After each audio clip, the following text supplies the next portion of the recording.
और आइए अब आपको दिखाते हैं 11 बजे की 11 खबरों में तमाम बड़ी खबरें विस्तार से। सबसे पहले आपको बताने जा रहे हैं कि केंद्र सरकार ने 58 साल पुराने उस आदेश को रद्द कर दिया है जिसमें आरएसएस के कार्यक्रमों में सरकारी कर्मचारियों के शामिल होने पर प्रतिबंध था। केंद्र सरकार के डिपार्टमेंट ऑफ पर्सनल और ट्रेनिंग ने आदेश जारी करते हुए सरकारी कर्मचारियों के राष्ट्रीय स्वयंसेवक संघ की तमाम गतिविधियों में शामिल होने पर लगे हुए प्रतिबंध को हटाने का नोटिफिकेशन जारी कर दिया है। अब जानकारी के मुताबिक मौजूदा केंद्र सरकार ने पहले की सरकारों में 1966, 1970, 1980 के उन आदेशों में संशोधन किया है जिनमें कुछ अन्य संस्थाओं के साथ साथ आरएसएस की शाखाओं और अन्य गतिविधियों में शामिल होने पर सरकारी कर्मचारियों पर न सिर्फ बैन था बल्कि कार्यक्रम में शामिल होने पर कड़ी कार्रवाई का भी प्रावधान था। तो देखिए ये बड़ी खबर, केंद्र सरकार ने ये बड़ा फैसला लिया है। पिछले सरकारों के फैसले पर संशोधन करते हुए उलट कर दिया है फैसला। 58 साल पुराने उस आदेश को रद्द किया गया है जिसमें आरएसएस के कार्यक्रमों में सरकारी कर्मचारियों के शामिल होने पर बैन था। अब ये बैन पूरी तरह से नष्ट हो चुका है, खत्म हो चुका है, प्रतिबंध हटा दिया गया है। केंद्र सरकार के अब डिपार्टमेंट ऑफ पर्सनल और ट्रेनिंग के आदेश के बाद जो जारी हुआ है आदेश, उसमें कहा गया है कि सरकारी कर्मचारी जो काम करते हैं लोग, वो राष्ट्रीय स्वयंसेवक संघ की तमाम गतिविधियों में शामिल हो सकते हैं। जो उनके ऊपर बैन था वो बैन हटा लिया गया है। अनूप गुप्ता और जानकारी के साथ फोन लाइन पर मौजूद है। अनूप गुप्ता, ये बड़ी खबर, 58 साल पुराना वो आदेश जो देखिए मोदी सरकार 3.0 के बाद अब रद्द कर दिया गया है। मतलब ये मान के चलें कि सरकारी कर्मचारी जो हैं वो अब आरएसएस के कार्यक्रमों में शामिल होंगे। बिल्कुल, देखिए जिस तरह से प्रतिबंध लगा था तब से जो है वो सरकारी कर्मचारी संघ के किसी कार्यक्रम में शिरकत नहीं कर सकते थे। आधिकारिक रूप से उस पर प्रतिबंध लगा था। वाकई ये 58 साल का इंतजार करना पड़ा है और डीओपीटी ने इस सरकार की डीओपीटी ने ये आदेश जारी किया कि अब जो है वो सरकारी कर्मचारी जो है वो संघ के कार्यक्रम में जा सकते हैं। लेकिन देखिए इस फैसले के बाद तत्काल प्रभाव से इस पर राजनीति बहुत ज्यादा गर्मा गई है।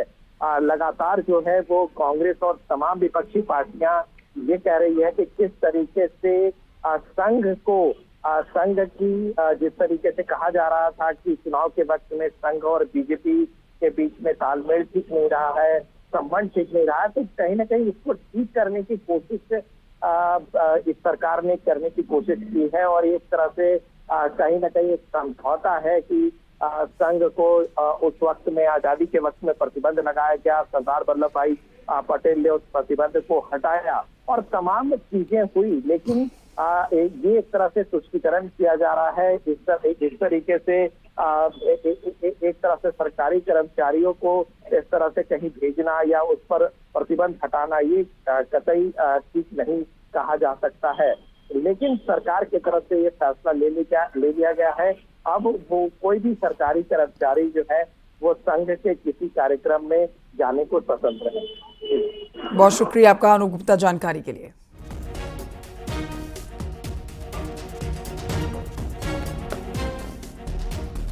और ये अब आपको बताते हैं आज की एक और बड़ी खबर। देखिए कांवड़ यात्रा के दौरान नेम प्लेट पर लगातार विवाद छिड़ा हुआ है। सियासत तो हो ही रही है, संसद सत्र में भी इस मुद्दे पर हंगामे के पूरे आसार हैं।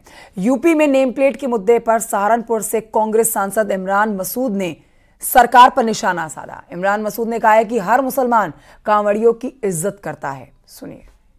आपकी जीत हुई, आप लगातार भगवान राम से लेकर तमाम बातें करते रहे। उत्तर प्रदेश सरकार ने एक आदेश जारी किया कि पहचान नहीं छुपानी चाहिए, जो कांवड़ियों का रास्ता है उसको लेकर विवाद हो गया है। संसद सत्र शुरू हो रहा है, क्या स्टैंड है आपका और आपकी पार्टी का? अभी तो ये धर्म के नाम पर पहचान छुपा रहे हैं, कल ये जाति के नाम पर करेंगे। कहाँ लेकर के जाएंगे नफरत को, कहाँ लेकर के जाएंगे इस नफरत को?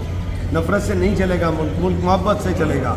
कावड़ का सम्मान जितना वहाँ, चूँकि सारे रास्ते हैं मुसलमान के गांव, सारे मुसलमान सब जगह सम्मान करता है कावड़ का हमेशा और कावड़ियों के साथ चलता है। लेकिन इमरान जी, जैसे ही विपक्ष ने इसका विरोध करना शुरू किया, सीएम योगी ने पहले तो सिर्फ मुजफ्फरनगर में किया था, फिर उन्होंने पूरे यूपी में, अब बीजेपी सरकार ने उत्तराखंड में भी लागू कर दिया।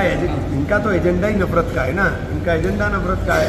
इन्हें मोहब्बत की बात ही नहीं करनी है, तो इनके बारे में क्या करें। और आइए बढ़ते हैं आगे, आपको बताते हैं संसद का मानसून सत्र शुरू होने से पहले संसद के बाहर पीएम मोदी ने देश को संबोधित किया है।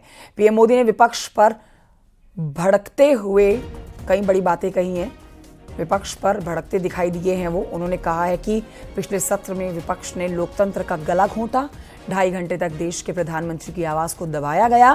पीएम ने कहा कि संसद देश के लिए है, ना कि किसी एक दल के लिए है।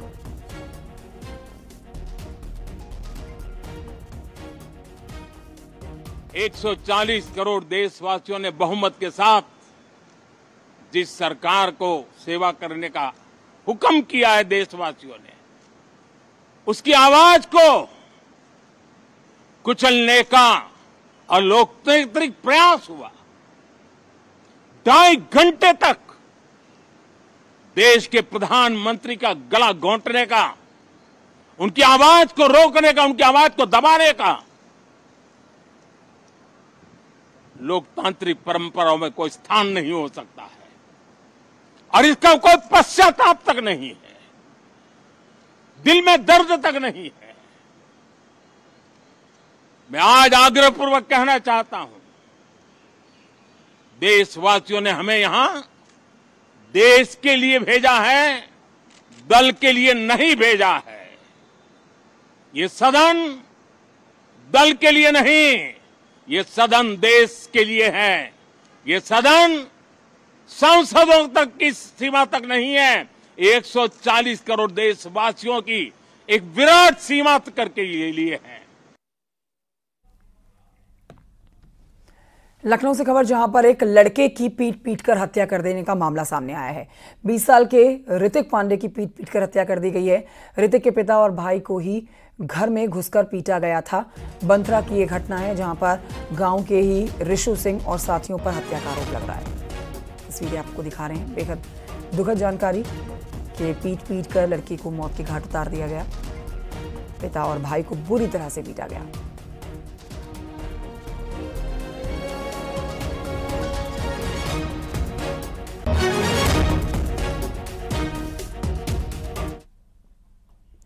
काशी विश्वनाथ न्यास परिसर की ओर से सावन में श्रद्धालुओं की भीड़ को देखते हुए सुलभ दर्शन के लिए ऑनलाइन बुकिंग की व्यवस्था फिलहाल बंद कर दी गई है, मगर यह सुविधा विदेशों से आने वाले श्रद्धालुओं के लिए खुली है। साथ ही जो भक्त मंदिर नहीं आ पा रहे हैं, वो हर दिन लाइव दर्शन कर बाबा के दर्शन और बाबा के दरबार में ऑनलाइन ही हाजिरी लगा सकते हैं। इस सुविधा के तहत काशी विश्वनाथ के ऑफिशियल साइट पर जाकर ऑनलाइन पूजन की बुकिंग की जा सकती है। दूर बैठे श्रद्धालुओं का ऑनलाइन संकल्प करवाकर मंदिर के अंदर दर्शन पूजन करवाए जाएंगे। ऑनलाइन कर दिया गया है, जो पूरी तरह से फ्री ऑफ कॉस्ट है, उसका कोई शुल्क नहीं है। व्यक्ति हमारे यूट्यूब चैनल पर अथवा जो हमारा फेसबुक लाइव है वहाँ पर जाकर, अथवा टाटा स्काई का भी जो एक चैनल आता है उस पर जाकर इसको देख सकते हैं। उसके अलावा जो दूसरी व्यवस्था हमारे यहाँ की गई है ऑनलाइन पूजा वाली, उसके लिए मंदिर की आधिकारिक वेबसाइट है skvt.org। वहाँ पर जाकर आदमी कोई जो भी श्रद्धालु है विभिन्न प्रकार की जो पूजा हैं उनमें ऑनलाइन प्रतिभाग करने के लिए भी आवेदन कर सकता है। गत वर्ष यहाँ 139 देशों के लोग आए थे। यह उन लोगों की संख्या है जिन देशों के लोगों का पासपोर्ट ले लिया गया था। साउथ एशियन कंट्रीज जो हैं, जो दक्षिण एशियाई देश हैं, लगभग वहाँ के लोगों का रंग रूप एक जैसा होता है। कई बार उसमें से कुछ लोग छूट भी गए हो सकते हैं।